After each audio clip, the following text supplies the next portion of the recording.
Bom, pessoal, vocês já vão entender já por que eu também já vou explicar aqui, logo no capítulo de ligação química, como eu já tinha dito, não estou cobrando nomenclatura, essas coisas, né?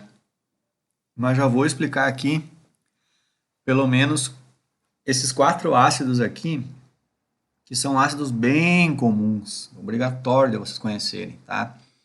O primeiro deles é o ácido nítrico. Aqui eu já botei até a fórmula plana pronta já, né? Dá para perceber, ó. Nem botei a tabela aqui, mas eu já vou dizendo para vocês, ó, nitrogênio, família 15, tem que fazer três ligações, né? Então ele fez uma dupla com oxigênio, uma simples com o outro. Cada oxigênio tem que fazer duas, ó, esse aqui já fez as duas dele. Esse aqui está fazendo duas, né? Uma com nitrogênio e outra com hidrogênio. O hidrogênio tem que fazer uma, já fez a dele. O único cara que está de fora seria esse aqui, que está precisando de dois elétrons. Só que o nitrogênio, ao fazer três ligações, a gente acabou de ver isso no vídeo anterior, né? Ele ainda fica com um par de elétrons sobrando na camada de valência. E é esse par de elétrons que ele faz a ligação covalente coordenada com esse oxigênio. Então essa molécula aqui é o ácido nítrico, tá, pessoal? No dia a dia, a gente não tem ácido nítrico nas coisas que a gente compra no mercado e usa na construção civil, essas coisas, não tem. Mas, né, como aqui é um curso técnico de agricultura, ele é um... Essa parte do ácido nítrico aqui, ó, o nitrato, o NO3-, essa parte é um princípio básico para muita coisa, na agricultura, né? Principalmente na agricultura, ele é uma das fontes de fertilizante e tudo mais.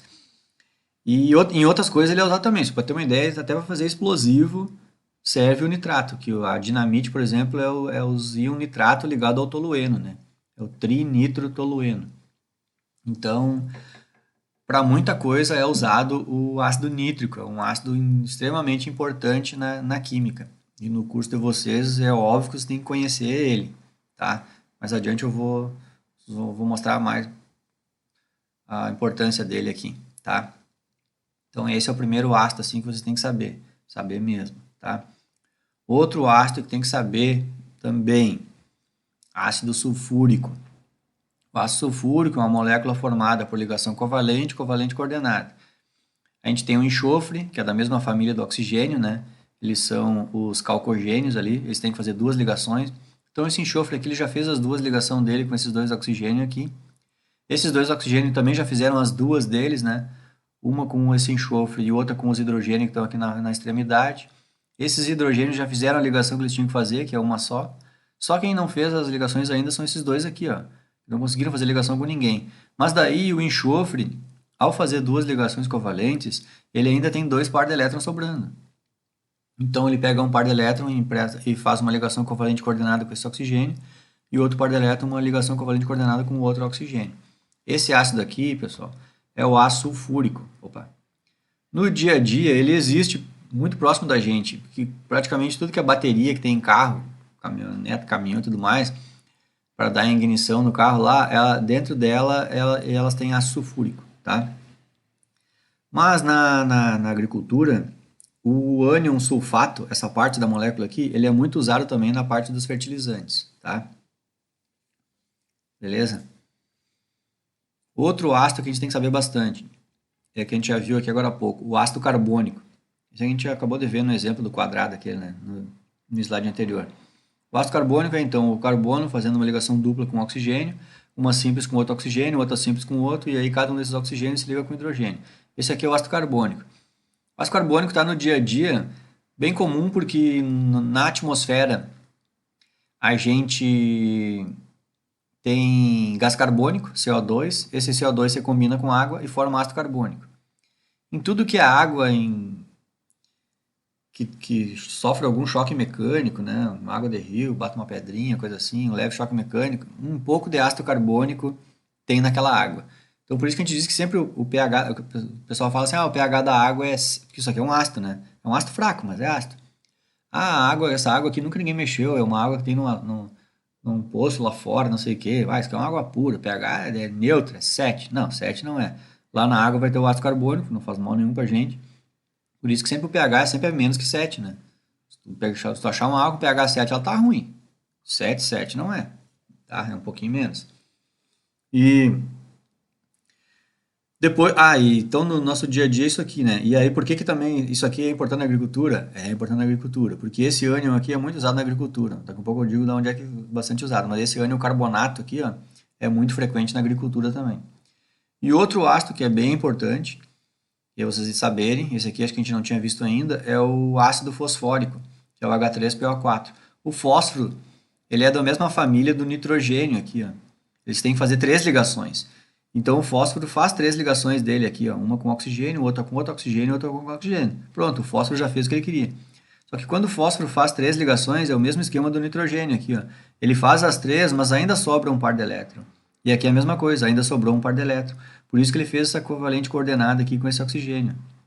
E esses oxigênios que só fizeram uma ligação com o fósforo, eles fazem a outra ligação com outros hidrogênios.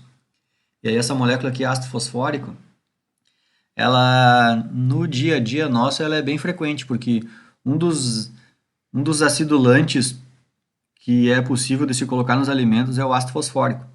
Então, geralmente tu usa acidificar os alimentos para aumentar o prazo de validade deles, né? Porque aí eles demoram mais para se decompor, apodrecer, as enzimas e tudo mais. Tu freia a atividade das enzimas e muita coisa assim, acidificando. E geralmente só tem dois tipos de ácido que usam. Ou é o ácido cítrico, que geralmente a indústria até gosta mais do ácido cítrico, que é mais barato. Só que o ácido cítrico ele tem o gostinho do cítrico, né?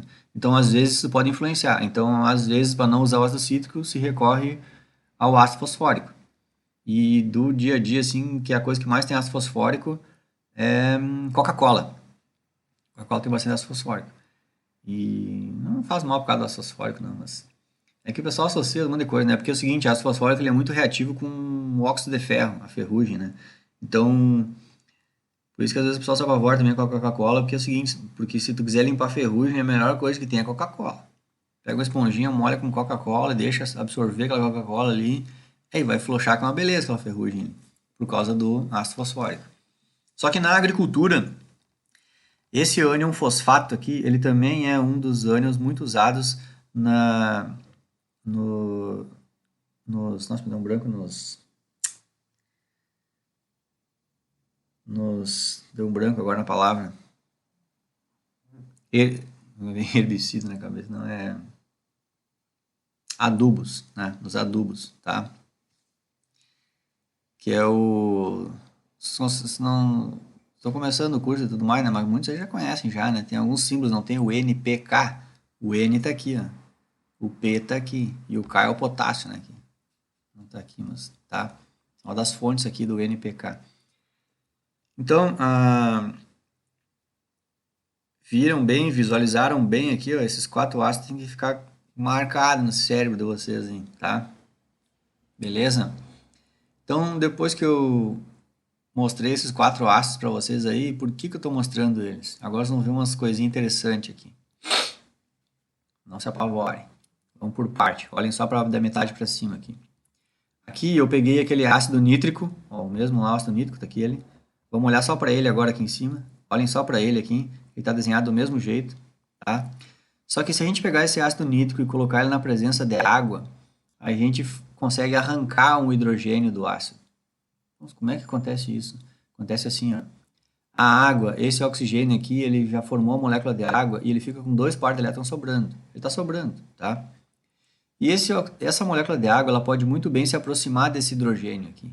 Aí tu poderia pensar assim, ó. Mas esse hidrogênio aqui já se ligou com esse oxigênio e por que que vai acontecer alguma coisa? Acontece que quando esse hidrogênio se ligou com o oxigênio, a eletroafinidade do oxigênio é bem maior que a do hidrogênio. Então, quando eles fizeram esse compartilhamento de elétron aqui, na verdade o hidrogênio saiu prejudicado. Porque como esse átomo ele tem maior eletroafinidade do que esses dois elétrons aqui, na verdade, eles ficam mais tempo perto do oxigênio do que do hidrogênio. Então, isso aqui é quase como se a gente fosse trocar. Eu fui trocar a caneta com meu colega, só que eu me ferrei, porque o desgraçado não para de escrever. Entenderam? Então, eu fico com a sensação que eu estou perdendo minha caneta. Porque eu vou, cada vez que eu olho, ele está com a minha caneta. Entenderam? Então, aqui é a mesma lógica. Esse elétron aqui do hidrogênio, ele fica mais tempo perto do oxigênio, porque a eletroafinidade dele é maior. Então, ele se sente prejudicado. E no momento que chegar alguém e disser assim para ele, eu tenho dois elétrons aqui, tu quiser pode ficar com eles aqui, né? Aí esse hidrogênio pensa assim, então vamos embora dessa ligação aqui. E aí essa ligação aqui ela é rompida. Só que quando a ligação ela é rompida, ele não consegue ir embora com o elétron que ele tinha. É que nem eu brigar com meu colega. Se eu brigar com meu colega e nós se afastar as classes, pode ter certeza que a minha caneta vai ficar na classe dele. E aí, então é isso. Se esse hidrogênio aqui, no momento que essa ligação aqui se rompe, ele vai embora sem o elétron que ele tinha. Então ele vai embora como íon H+. Se ele vai embora como íon H+, é esse íon H+, que vai incorporar nessa molécula de água. E a gente vai ter a molécula de água desse jeito aqui, ó, que é chamado H3O, que é chamado íon hidrônio, inclusive. Tá? Mas o foco na minha explicação aqui não é na água, e sim o que sobrou do ácido nítrico. Nós não falamos que o ácido nítrico era bem importante, vocês conhecerem na agricultura e tudo mais. É importante porque agora vocês acabaram de enxergar que o ácido nítrico se transformou nesse ânion aqui, ó. Antes ele era uma molécula neutra, tá aqui, ó. Ácido nítrico, não tem carga nenhuma aqui, ó. E agora vocês acabaram de ver que eu consegui rachar o ácido nítrico numa extremidade dele, ele acabou virando esse ânion, chamado ânion nitrato. E é esse ânion aí que é bastante usado na agricultura. Eu já vou mostrar daqui um pouquinho, tá? Entenderam? Esse é o ânion nitrato, tá? Veio do ácido nítrico. Vamos lá. Qual é o outro ácido que eu falei que era importante na agricultura? Ácido sulfúrico. Percebam que o ácido sulfúrico, vamos lá como é que ele reage. Está aqui o ácido sulfúrico. A mesma coisa vai acontecer aqui. Então agora não precisa se apavorar aí. A lógica é igual, tá? Se aqui uma molécula de água veio aqui e arrancou um íon H+, agora aqui como existem dois íons H+, aqui, a gente vai precisar de duas moléculas de água. Uma vai lá e arranca um íon H+, outra molécula de água vai lá e arranca outro íon H+. Sempre na mesma lógica. Aproximou o par de elétron ali, esse hidrogênio pensou, vamos embora daqui. Só que quando ele vai embora, ele vai sem o elétron que ele tinha antes. Daí ele sai como íon H+, né? E por que esse oxigênio fica menos? Porque quando o hidrogênio foi embora, ele deixou o elétron dele. E com quem ficou o elétron? Com o oxigênio, né? Por isso que o oxigênio fica menos aqui. E aqui no ácido sulfúrico vai acontecer a mesma coisa. Só que quando duas moléculas de água arrancarem esses dois íons H+ do ácido sulfúrico, esse ácido sulfúrico vai deixar desse ácido sulfúrico e vai virar o quê? O ânion sulfato, que é o outro ânion muito usado na agricultura, entenderam? E aqui, obviamente, que vai se formar duas moléculas de H3O+, tá? Então, já conseguiram enxergar a formação do nitrato e a formação do sulfato, beleza? Então, vamos parar aqui e vamos seguir no próximo.